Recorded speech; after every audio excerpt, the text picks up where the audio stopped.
Hello বন্ধুরা, good morning. কেমন আছেন সবাই? আশা করছি ভালো আছেন। জয়শ্রী টাইম স্টোরির নতুন আরেকটি ব্লগে সবাইকে স্বাগত। সকালবেলা ঘুম থেকে উঠে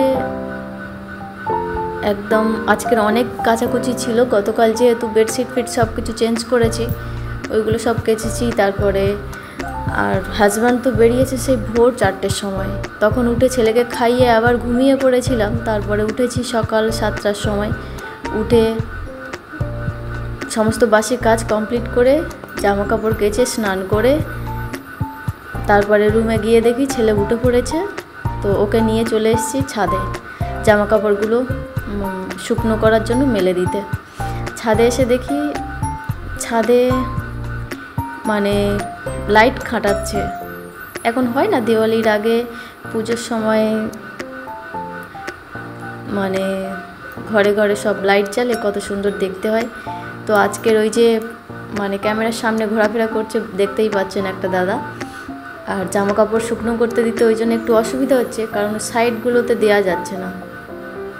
ওই যে আমার কাছে একটা মই দাঁড় করানো আছে, আর ও সাইডটা যে সাইডটা মানে একটু দেখা যাচ্ছে, ওই সাইডে পুরো চুনি বাল্ব ঝোলানো হয়ে গেছে লম্বা লম্বা চেন করে। আর চতুর্দিক দেবে, ওই জন্য বলছে যে ধারে ধারে যে দড়িগুলো দেওয়া আছে ওইগুলোতে জামা কাপড় শুকনো করতে দেওয়া যাবে না। আর আজকের আমার যেহেতু অনেকগুলো কাচাকুচি হয়েছে, বাকি সবাইও শুধু এখানে তো মেলে অনেকে, ওই জন্য এদিক ওদিক করে দেওয়ার চেষ্টা করছি। জামা কাপড়গুলো মেলে দিই, অনেকগুলো আছে।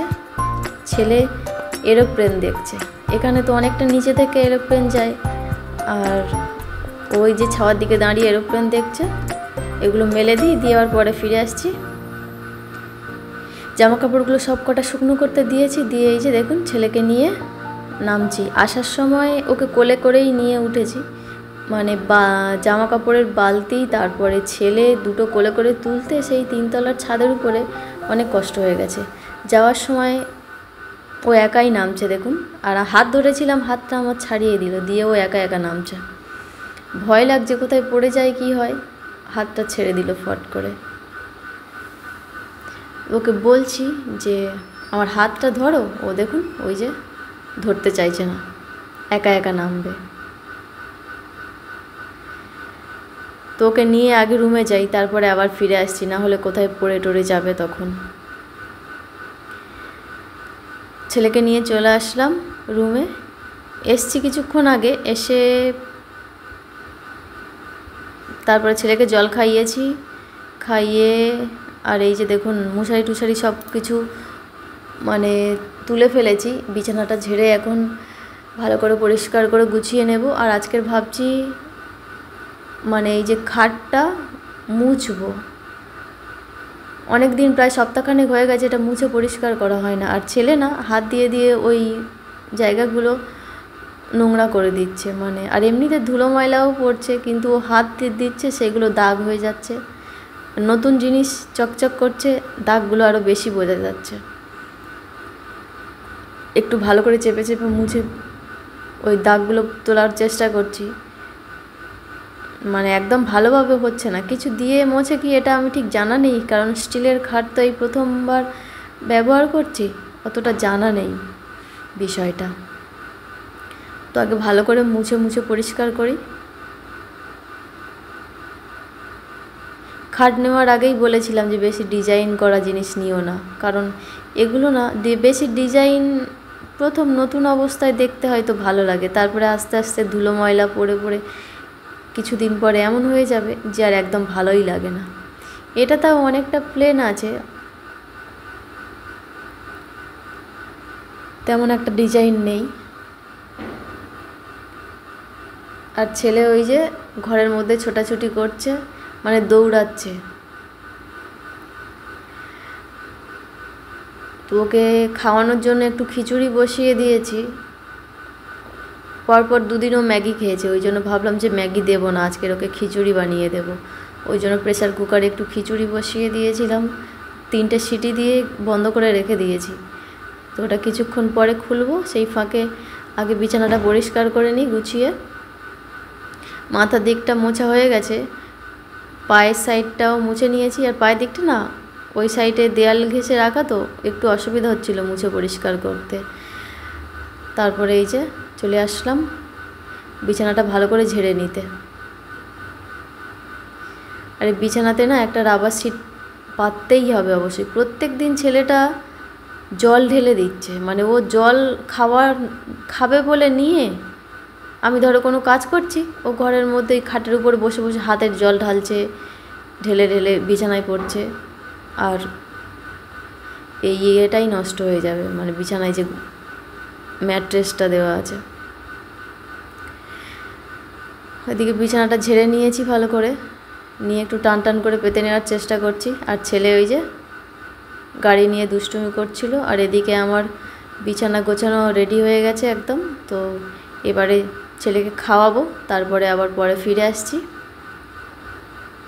ছেলেকে খাইয়ে আমিও একটু খেয়ে নিয়েছি, নিয়ে চলে এসেছি রান্না করতে। ভাত বসিয়ে দিয়ে মানে খেয়ে দিয়ে না তারপরে কিছুক্ষণ শুয়েছিলাম। শরীরটা প্রচণ্ড পরিমাণে অলস লাগছিল, একদম ভালো লাগছিল না। আর ঠান্ডা ঠান্ডা লাগছিল, কেন জানি না। আজকের কিন্তু আমি স্নান করিনি, গা মুছে নিয়েছি। সকাল থেকে ঠান্ডা লাগছে, আর এই অনেক কাচাকুচি করেছি না, জল ঘেঁটেছি, ভয় লাগছে যে ঠান্ডা লেগে না যায়। মানে ঠান্ডা ঠান্ডা লাগছে, গা কাঁটা দিচ্ছে, হাওয়া একদম গায়ে লাগলে খুব ঠান্ডা শীত করছে, ওই জন্য জানি না ঠান্ডা লেগে গেছে কি। আর তারপরে অনেকটা পরে ভাত বসিয়েছি, চাল টাল ধুয়ে রেডি করে রেখেছিলাম ভিজিয়ে। ভাত বসিয়ে দিয়ে তারপরে আজকে রান্না করছি কি বলুন তো, হাজব্যান্ড যেহেতু বাড়িতে নেই, আর দুজনে খাবো, দুজনে বলতে ও আর কতটুকু খায় তাই না, আর আমিও বা কতটুকু খাই। তো কি রান্না করব ঠিক বুঝতে পারছিলাম না। মাছ থাকলে ওকে একটু মাছের ঝোল করে দিতাম, আমি যা হোক কিছু একটু খেয়ে নিতাম, কিন্তু মাছ নেই, তাই ওর জন্য একটু ডিম সিদ্ধ করছি। আর আমি কি করব, লাস্টে ভাবলাম যে ডাল আর আলু সিদ্ধ করে নিই। সব কিছুই ওই ভাতের মধ্যে দিয়ে দিয়েছি, ডালটা সিদ্ধ হয়ে গেলে তারপরে ফোড়ন দিয়ে সাঁতলে নেব ভালো করে। তো এখন ভালো করে সব সিদ্ধ হচ্ছে। আর আমি এই যে জামা কাপড়গুলো কেচে ছাদে মেলে দিয়ে এসেছিলাম, সব কটা শুকনো হয়ে গেছে ভালো করে, ওগুলোকে নিয়ে এখন গুছিয়ে নিচ্ছি ভাঁজ করে। আর ছেলে ওই যে দেখুন না বিছানায় কি দুষ্টুমিটা করছে, ও কোনো জিনিস ঠিকঠাক গুছিয়ে রাখতে দেয় না। বাচ্চা মানুষ তো অত বোঝে না, কিন্তু আমাদের তো গোছাতে বারবার একটা জিনিস মানে এক জিনিস বারবার গোছাতে তো বিরক্ত লাগে তাই না।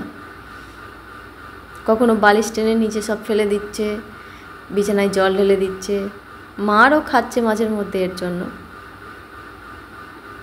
বারণ করলে যদি কথা না শোনে, ওই যে জলের বোতলটা দেখুন, ও এখন কিন্তু জল খাচ্ছে না, মুখের মধ্যে নিয়ে চেবাচ্ছে, আর বিছানায় জল ঢেলে ভর্তি করছে, জামা ভেজাচ্ছে, বিছানা ভেজাচ্ছে, ওই করছে। এদিকে আমার সমস্ত কিছু ভাঁজ করা কমপ্লিট হয়ে গেছে। তো চলুন এগুলোকে গুছিয়ে যে যার জায়গায় রেখে দিই, দিয়ে তারপরে ভাতটা দেখবো কতটা কি হলো। ওটাকে তো আবার ডালটাকে সাঁতলাতে হবে, কাজ আছে। আজকের না বড্ড শরীরটা অলস লাগছে, কেন জানি না। তো ছেলেকে দেখি খাইয়ে দিয়ে তাড়াতাড়ি ঘুম পাড়িয়ে দেবো, দিয়ে আমি একটু ঘুমিয়ে পড়বো। আর এই উপরের এই জামা কাপড়ের যে র্যাকটা আছে না, জামা কাপড় রেখেছি, ওইগুলোতে আমি একদম হাত পাই না, ওই জন্য ওখানে হাজব্যান্ডের জামা কাপড়গুলোই রেখেছি, যাতে উনি মানে দেখে ঠিকঠাক পারতে পারে। আর ভাতের ফ্যান ঝেড়ে ভাত হয়ে গেছিলো, তারপরে যে চলে এসেছি ডালটাকে সাঁতলে নেব বলে। তো এর মধ্যে হলুদ লবণ সব কিছু দিয়ে ডালটাকে ভালো করে ঘেঁটে নিচ্ছি। ওই যে ঘটিটা, ওটা না খুব সুবিধার একটা জিনিস, ভাতের মধ্যে দিয়ে দিলে ডালটা একদম সিদ্ধ হয়ে যায়। আর গ্যাসে রান্না হোক বা এই যে ইলেকট্রিকে ইন্ডাকশানে রান্না করছি, অনেক সময় বাঁচে। আর আমার ইলেকট্রিকও বাঁচছে, আর গ্যাসে হলে গ্যাসও তো বেঁচে যায় অনেকটা সময়। এই জন্য আমি সব সময় ওই জিনিসটাই ব্যবহার করি, আমার বেশ ভালো লাগে। আর এদিকে কড়াটা ভালো করে গরম করে তেল দিয়ে নিয়েছি, নিয়ে একটু 5 ফোড়ন কাঁচা লঙ্কা দিয়ে ডালটাকে সাঁতলে নেব।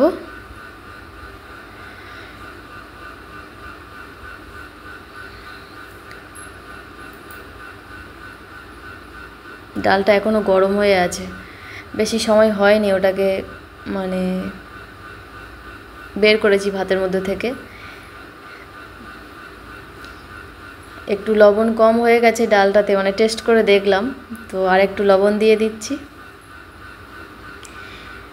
লবণ আর একটু জিরে গুঁড়ো দেব, দিলে ডালটার টেস্টটা খুব সুন্দর হয়। আর আমি রান্না করছি মুসুরির ডাল। মুগ ডাল আমার একদম ভালো লাগে না খেতে, মুসুরির ডালটাই সব থেকে বেশি ভালো লাগে, পাতলা পাতলা করে একদম রান্না করলে। আর এই যে আমার ডাল দেখুন, একটু ফুটিয়ে নিলেই হয়ে যাবে ডাল। ডাল আলু সেদ্ধ আর ছেলের জন্য একটা ডিম সিদ্ধ করতে দিয়েছি আজ দুপুরবেলা এই পর্যন্ত। ছেলেকে স্নান করিয়ে খাইয়ে আমিও খেয়ে নিয়েছি। নিয়ে এই যে দেখুন থালা বাসনগুলো সব মেজে ভালো করে পরিষ্কার করে নিচ্ছি। এগুলো ফেলে রাখলে না, এতে পরে হাত দিতে আমার খুব অসুবিধা হয়, আমার একদম মানে অসহ্যকর বিষয় হয়ে যায়। ওই জন্য যত কষ্ট হোক আর যত রাত হোক আর যত ঠান্ডা বর্ষা যাই হোক না কেন, মানে খাওয়ার পরে একদম থালা বাসন ভালো করে মেজে ধুয়ে পরিষ্কার করে রেখে তারপরে নিশ্চিন্ত হয়ে তবে যাব আমি। তো এদিকে সব কটাকে মাজা ধোয়া কমপ্লিট হয়ে গেছে, এ কটাকে একটু মুছে রাখবো, না হলে ওই যেখানে উল্টে উল্টে রাখছি মানে উপর করে থালা বাসনগুলো, ওই জায়গাটা না একদম জলে ভিজে যায়। আর ওই সাইডে কিছু মানে কৌটো রাখা আছে, মানে চিনি, তারপরে ডালের কৌটো, ওইগুলো সব ভিজে যায়, তলাটা একদম জল জল হয়ে থাকে, শুকনো হয় না একদম। ওই জন্য সব কটাকে মুছে মুছে রাখি। গামলা আছে, গামলার মধ্যে রাখলে জলগুলো ঝরে যেত, কিন্তু আবার পরে ওর পিছনে ফের সময় দিতে হবে ওইগুলো গোছাতে। তো এখন আমার এখানের কাজ সমস্ত কমপ্লিট, এবারে যাব ছেলেকে ঘুম পাড়াতে, আবার পরে ফিরে আসছি। দুপুরবেলা খাওয়া দাওয়ার পরে একটু ঘুমিয়েছিলাম, তারপরে এই যে মানে ঘুম থেকে উঠে ছেলে একটু খেলছিল, আর তারপরে একটু বাজার করে নিয়ে আসলাম। বাজার বলতে একটু আলু এনেছি, একটু ডিম এনেছি, সন্ধ্যাবেলা একটু ডিমের ঝোল বানাবো। আর আর কি এনেছি, সাবান টাবান টুকটাক এনেছি। তারপরে এই যে ছেলের জন্য বানিয়েছি এখানে একটু হরলিক্স আর বিস্কুট দিয়ে দিয়েছি। আর এখানে আমার জন্য আছে ব্ল্যাক কফি। তো চলুন এখন খাই, একটু মানে খিদে পেয়ে গেছে। এখন কটা বাজে, এখন বাজে 5:30। তো খেয়ে নিয়ে ভাবছি রান্নাটা করে নেব, মানে তরকারিটা করে নেব, নিয়ে তারপরে ছেলেকে পড়তে বসাবো, ও ততক্ষণে একটু খেলে নেবে। তো খাওয়া দাওয়া করে নিই, আবার পরে ফিরে আসছি। ছেলেকে খাইয়ে তারপরে আমিও খেয়েছি, খেয়ে যে চলে এসেছি রান্না করতে। সন্ধ্যাবেলা একটা তরকারি ভাত বানাচ্ছি, ডিমের ঝোল আর ভাত বানাচ্ছি। একটা ডিম ভেজে নিয়েছি আর একটা সিদ্ধ করে নেব। তো আজকে রাত্রেবেলা আমাদের শুধু একটাই তরকারি, ডিমের ঝোল আর ভাত রেডি। আজ এ পর্যন্ত। ভিডিওটি কেমন লাগলো অবশ্যই কমেন্টে জানাবেন। শুভরাত্রি।